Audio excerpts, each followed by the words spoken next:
Here we go, part 2 of the Witch series. Again, I'd like to thank El Gringo Zolano for requesting this Witch series. Go follow him. Today we're talking about Sarah Osborne, the forgotten first victim. Before chaos truly exploded, before the hangings, the confessions, and the courtroom theatrics, there was Sarah Osborne, one of the first 3 people ever accused in the Salem witch trials. But unlike the others, her story does not end with execution. It's much sadder. Let's rewind to 1692 when the witch hysteria was just a spark. 2 girls, Betty Paris and Abigail Williams, were having fits, and people were panicking. The village minister demanded answers. His name was Samuel Paris. And suddenly 3 names were thrown out: Chichiba, Sarah Good, and Sarah Osborne. You can look back in the videos for part 1, which was, I did a story on Chichiba. They were poor, 1 was enslaved, and all 3 of them were convenient. But Sarah Osborne, she was different. She was old, ill, bedridden, and barely involved in the community life.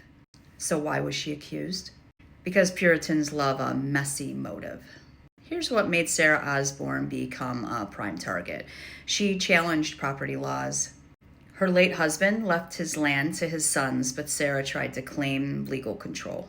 And Salem men did not enjoy watching women challenging inheritance norms. 2, she skipped church. Not because she was rebellious, but because her health was awful. She was bedridden. But in Salem, missing church basically says, I have a side hustle with Satan. She remarried a man who had been an indentured servant. The town considered this scandalous. And yeah, that's exactly how it looked. So the girls would start blaming invisible specters for pinching them in the middle of the night. And Sarah Osborne's name got tossed around like a Puritan hot potato.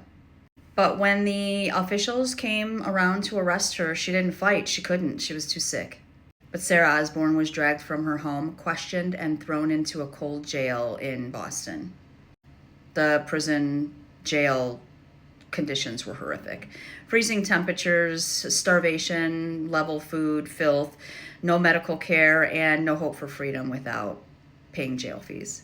And Sarah had been barely surviving on her own before the arrest. Over the next few weeks, Sarah's health collapsed entirely. Unlike Chichiba and Sarah Good, who faced trials, theatrics, and months of accusations, Sarah Osborne never made it to the trial.